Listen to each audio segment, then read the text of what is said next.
Hey everyone. Today's lesson is going to be about covalent bonds.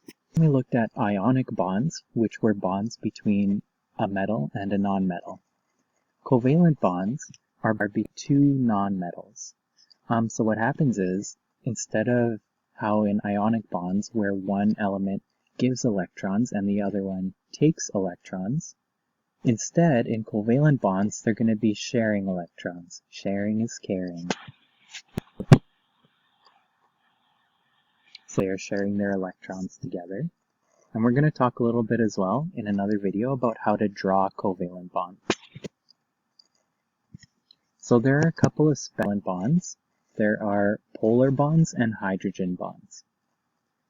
Polar bonds are ones one element shares the electrons a lot harder than the other ones. So here you can see it's sort of like a red guy here has a lot stronger pull than the green one here. So they're still sharing, but it's just that one of the elements in the bond is a lot stronger than the other one. And because of that, the electrons are going to be pulled closer than to the other one.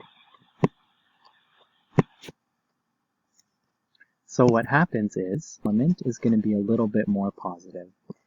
So for example, we have a molecule of water here, but the O is it's a lot stronger than the hydrogen. They're sharing, the electrons are going to be a lot closer to the oxygen, hydrogen.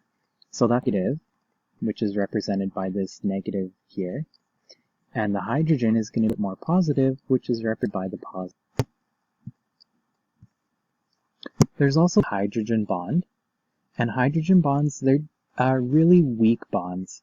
Usually they're between positive hydrogen atoms and a partially negative atom from like another element. Bonds, just because it's on my mind, is between DNA molecules. So if you've ever seen a DNA molecule where the two strands spiral down, inside the middle of those two strands, they're connected bonds. So we're going to take a look at a few examples in another video of covalent bonds, just what they look like and how to draw them. But that's it for this lesson video.